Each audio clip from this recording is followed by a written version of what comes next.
Sistem reproduksi. Memahami sistem reproduksi pada manusia. Memahami sistem reproduksi pada manusia. Sistem reproduksi pada manusia, baik pada pria maupun wanita, memiliki struktur organ internal dan eksternalnya masing-masing.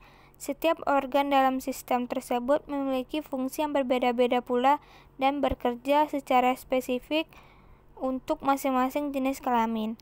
Awal kehidupan manusia terjadi ketika sel sperma bertemu dengan sel telur, yang umumnya terjadi dalam hubungan seksual.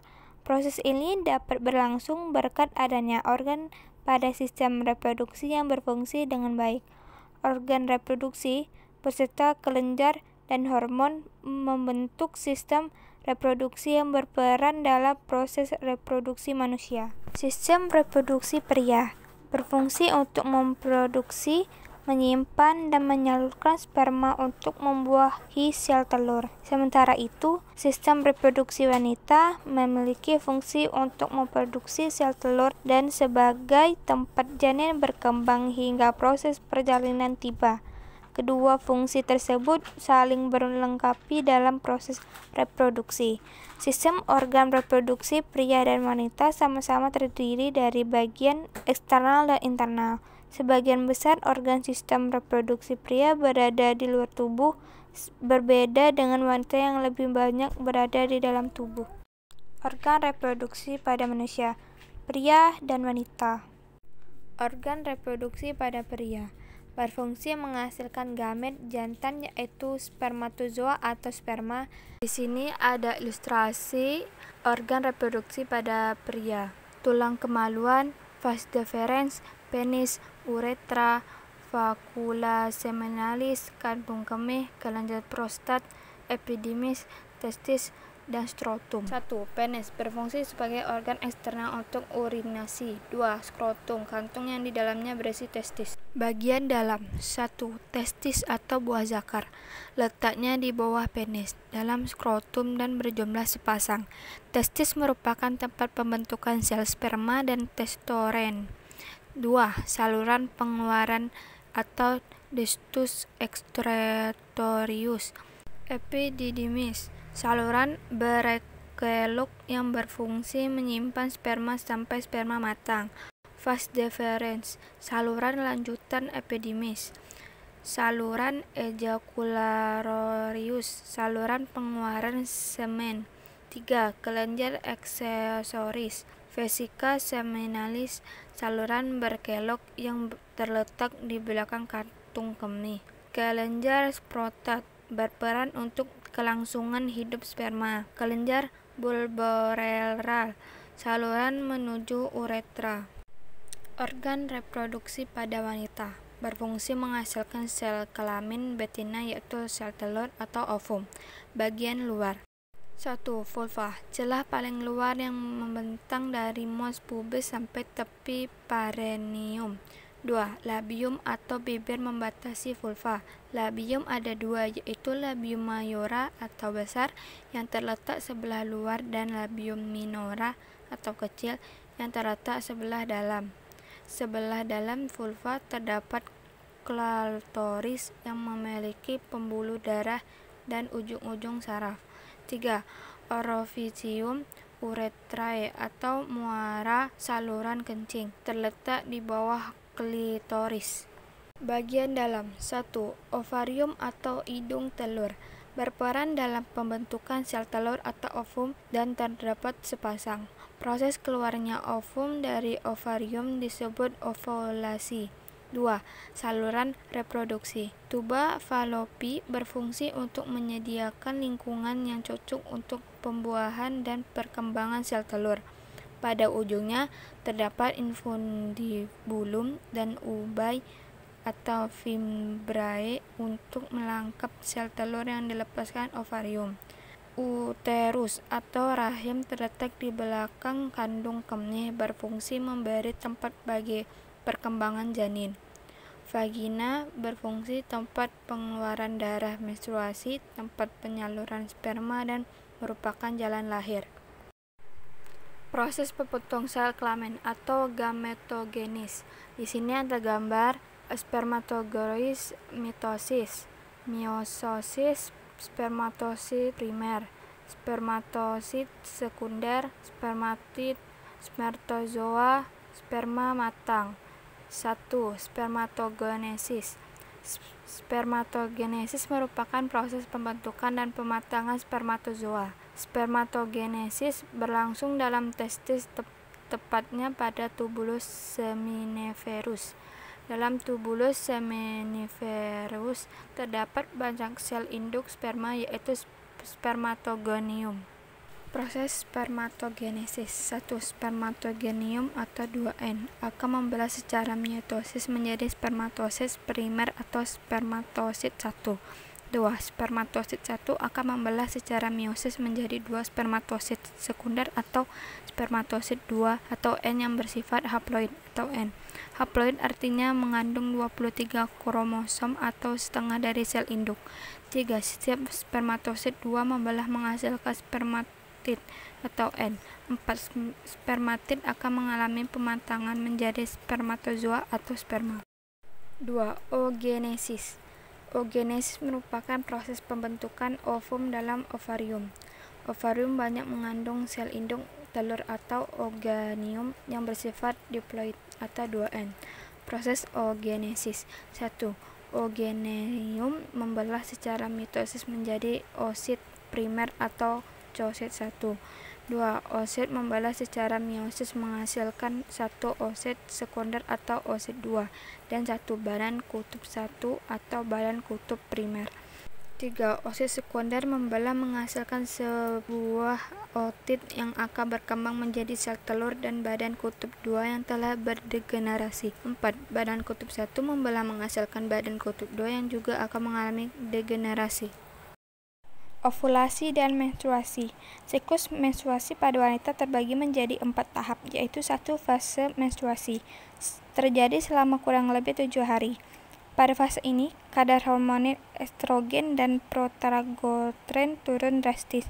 Penurunan kadar hormon progesterone akan menyebabkan penurunan endometrium serta ovum yang tidak dibuahi. 2. Fase provulasi. Fase ini terjadi kira-kira selama 7 hari setelah selesainya fase menstruasi. Fase ini, hipofisis otak akan memproduksi hormon FSH. Peningkatan kadar hormon FSH ini akan memicu pertumbuhan folikel di dalam ovarium. Folikel kemudian akan menghasilkan hormon estrogen. Saat kadar hormon estrogen meningkat akan memicu oogenesis. Dan saat kadar estrogen terlalu tinggi, akan produksi hormon FSH dari hipofisis akan berhenti.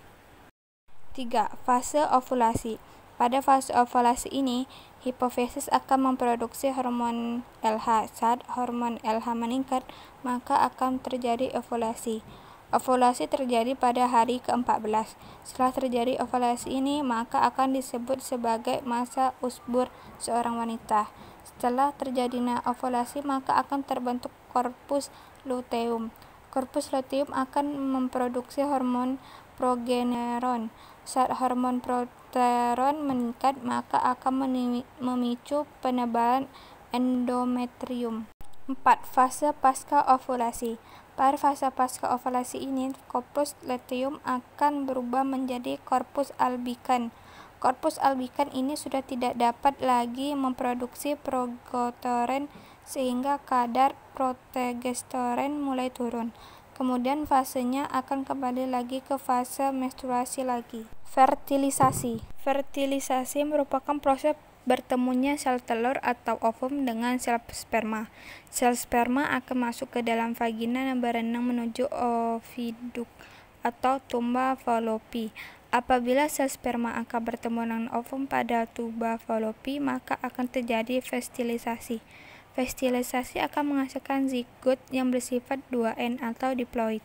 Zigot akan membelah secara mitosis menjadi morula, kemudian morula tersebut membelah menjadi blastula. Zigot akan melekat pada endometrium. Proses melekatnya zigot pada endometrium atau dinding rahim ini disebut dengan implantasi. Selanjutnya dimulailah proses kehamilan. Gestasi dan kehamilan.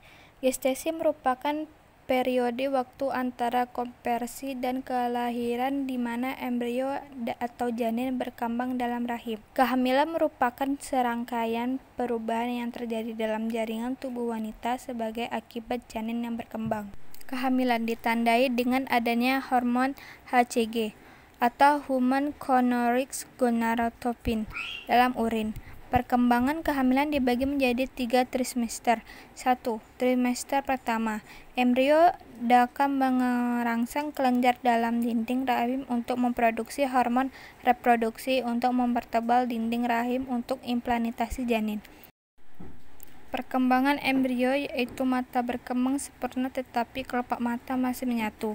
Hidung membentuk jalur dan telinga luar muncul. Detak jantung sudah bisa terdeteksi dengan panjang janin 7,5 cm dan berat 28 gram. 2. Trimester kedua. Hormon HCG akan stabil dan placenta akan menyekresikan progesteron untuk menjadi kehamilan. Perkembangan janin yaitu kepala sudah mulai proporsional, kulit keriput merah muda, panjang janin 27-35 cm dan berat 567-871 gram. 3. Trimester ketiga. Janin menjadi berat 3,5 gram dan panjang 50 cm. Lanugo terkelupas dan kuku tumbuh sempurna. Persalinan. Proses kelahiran bayi diawali dengan meningkatnya hormon estrogen. Hormon estrogen berperan mengatasi pengaruh hormon progesteron yang menghambat kontraksi dinding rahim. Selain itu, persalinan dipengaruhi oleh hormon relaksin dan prostaglandin. Dalam ilmu kedokteran, proses persalinan dibagi menjadi 4 tahap. 1. Tahap 1 mulai terjadi pembukaan jalan lahir dalam 1 cm sampai lengkap 10 cm. 2. Tahap 2 yaitu pembukaan jalan lahir lengkap sampai bayi lahir. 3. Tahap 3 dimulai saat bayi lahir sampai keluarnya ari-ari. 4. Tahap 4 yaitu 2 jam pasca kelahiran. Beberapa saat setelah bayi lahir dilakukan pemotongan tali pusar. Air susu ibu atau ASI. Setelah bayi dilahirkan, tahap selanjutnya yaitu laktasi. Laktasi merupakan fase pemeliharaan dan perawatan bayi yaitu memberikan ASI. ASI waktu pertama kali berwarna kekuningan yang dinamakan kolostrum. Kolostrum mengandung antibodi yang tinggi sehingga mampu melawan berbagai bibit penyakit pada bayi. ASI eksklusif sebaiknya diberikan kepada bayi selama 6 bulan. Semua kebutuhan nutrisi bayi terkandung dalam ASI. Keluarga berencana atau KB terbagi menjadi 2. 1. Kontrasepsi permanen, yaitu cara mencegah kehamilan yang tidak dapat dikendalikan lagi. Kebanyakan cara ini dilakukan dengan cara operasi, contohnya vasektomi, yaitu kontrasepsi permanen pada pria dengan cara pemotongan vas deferens-nya dan setiap ujung potongan tersebut diikat. Pada perempuan disebut tubektomi, yaitu kontrasepsi permanen dengan cara pemotongan pada induk dan setiap ujung diikat. Yang kedua, kontrasepsi non-permanen. Kontrasepsi non-permanen merupakan kontrasepsi yang suatu saat masih mampu hamil atau kemampuan kehamilannya dapat dikembalikan. Metode ini dapat dilakukan dengan berbagai cara, yaitu pil, kondom, IUD atau intrauterine device, diafragma, sistem kalender, dan lain-lain. Gangguan dan penyakit pada organ reproduksi, prostatis, perdagangan pada prostat dan uretra, kanker serviks, kanker yang terjadi pada leher rahim yang diakibatkan oleh virus, infertilisasi, ketidakmampuan untuk menghasilkan keturunan. Pada pria, infertilisasi diartikan ketidakmampuan sperma membuahi ovum. Hal ini bisa dikarenakan tersumbatnya saluran sperma, tuba falopi, atau gangguan rahim. Gonorrea, infeksi akut yang menyerang selaput lendir dari uretra, serviks, Retrum, dan lain-lain, yang disebabkan oleh bakteri Neisseria gonorrhoeae. Gejalanya berupa sakit ketika bak dan keluar nanah berwarna kuning hijau. Prostasis, terdapatnya jaringan di luar rahim. Endometriosis biasanya disertai dengan infeksi. Prostasis, sebuah infeksi umum yang terus-menerus di saluran kencing perempuan yang diakibatkan protozoa Desmonas vaginalis. Gejalanya berupa peradangan saluran kencing. Sifilis, penyakit menular yang disebabkan bakteri Treponema pallidum. Penyakit ini dapat ditularkan melalui hubungan seksual, transfuse darah, dan dari ibu ke janin. Terima kasih.